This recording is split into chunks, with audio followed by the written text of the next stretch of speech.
apakah sih ini di Islam itu, apakah ada dalil tertentu nih yang memberikan atau mengusulkan kita buat mengatur keuangan atau berinvestasi, itu apakah ada dalil yang secara spesifik kita harus lebih fokus ke hal-hal tersebut?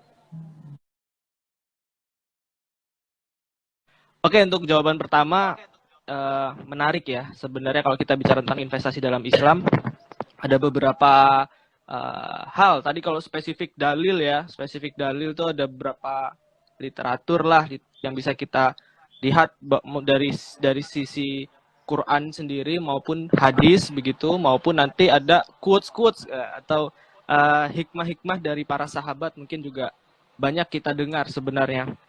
Kalau dari Quran yang paling masyhur mungkin yang sering kita dengar dalam seminar-seminar pasar modal adalah bagaimana konsep investasi Nabi Yusuf begitu ya. Itu yang benar-benar menginspirasi kita bagaimana untuk mempersiapkan masa depan. Bukan hanya mempersiapkan secara ngawang-ngawang gitu, tapi butuh perhitungan. Kira-kira dalam suratnya kan surat Yusuf ayat 47 sampai 49 dijelaskan bagaimana kita akan terjadi krisis di 7 tahun ke depan gitu, dan kita harus mempersiapkan gandum, persediaan makanan di 7 tahun saat ini. Yang menarik dari ayat tersebut juga bukan hanya persiapan tersebut, tapi bagaimana kita harus mengatur konsumsi saat ini. Nah, jadi ada redaksi gunakan makan secukupnya, konsumsi secukupnya. Nah, itu yang menjadi dulu ada nasihat dari Pak Irwan Abdullah ya kalau nggak salah waktu acara investasi. Jadi mengaturnya itu penting gitu. Memproyeksikan ke depan penting, tapi kalau kita udah terjun dalam dunia investasi, kita akan mungkin sadar juga akhirnya kerasa bahwa mau beli itu mending buat invest aja lah, mau beli itu mending buat invest aja lah. Mungkin teman-teman yang sudah terjun pernah merasakan hal itu ya. Jadi investasi ini bukan hanya untuk mempersiapkan ke depan, tapi juga membuat konsumsi kita hari ini menjadi lebih teratur gitu. Setidaknya tidak berlebihan. Itu pertama surat Yusuf ya. Terus ada beberapa lagi mungkin yang bisa kita lihat hadis gitu yang diriwayatkan oleh Umar bin Shuaib yang artinya, ketahuilah siapa yang memelihara anak yatim sedangkan anak yatim itu memiliki harta warisan, maka hendaklah ia menginvestasikannya atau mempergunakan hartanya. Jangan sampai hartanya itu diam atau idle, karena itu justru akan merugikan anak yatimnya sendiri karena hartanya akan dimakan oleh waktu, misal begitu ya. Tidak.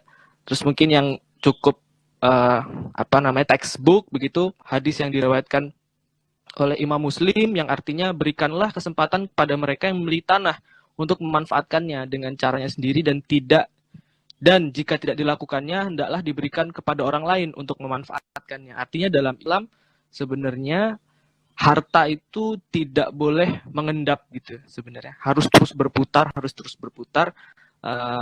sehingga ada perputaran harta dari satu pihak ke pihak lain. Mungkin di awal itu dulu Bro Amar, bisa dilanjutkan mungkin ada tambahan dari Irsyad. Jadi kalau kita lihat surat Al-Baqarah ayat 261 itu kan dikatakan artinya Allah akan memberikan kebaikan dan dilipat gandakan dalam bentuk 7 bulir, dan setiap bulirnya ada 100 biji gitu ya. Jadi itu secara tersirat gitu ya, tapi maknanya sebetulnya investasi dalam konteks apakah kebaikan maupun dalam konteks profit gitu. Tapi kalau kita berangkat lebih luas lagi, Quran itu sebetulnya 3% itu tentang atau aturan. 97% itu ayat Quran itu bercerita tentang sebuah kisah. Baik itu kisah sejarah, politik, ekonomi, dan sosial. Jadi menurut gue Islam adalah satu-satunya agama yang mengatur seluruh urusan hidup tuh secara komprehensif gitu. Tapi kok kenapa diatur banget sih gitu? Ya bagus dong. Artinya kalau diatur, Islam tuh tahu sebenarnya persoalan manusia itu akan apa aja gitu ya. Itu jadi karena Islam tahu, karena Islam agama yang paling benar menurut keyakinan kita umat Islam, Jadi bisa tahu secara komprehensif masalah yang akan terjadi di manusia itu apa aja. Nah, jadi Islam juga percaya kalau beragama itu bukan hanya sebatas ritual eh, ritual keagamaan, bukan hanya sebatas ritual ibadah yang kita lakukan, sholat, kemudian puasa dan sebagainya gitu. Kan hari ini orang-orang, wah dia ke masjid ya, sholat, wah alim banget soleh. Itu sebenarnya bukan suatu yang spesial gitu, itu kan kewajiban kita gitu. Jadi karena kita hidup di zaman yang sangat sekuler ini, orang-orang seperti itu jadi orang-orang wah alim banget ya gitu. Padahal itu bukan sebuah prestasi kalau menurut gue sih. Jadi sama kayak konteksnya investasi, Islam mengatur begitu luas dan pokok-pokoknya itu sudah ada di dalam Quran dan hadis tadi. Jadi kita sebagai umat Islam harusnya menjalankan apa yang diperintahkan, yaitu investasi tadi gitu.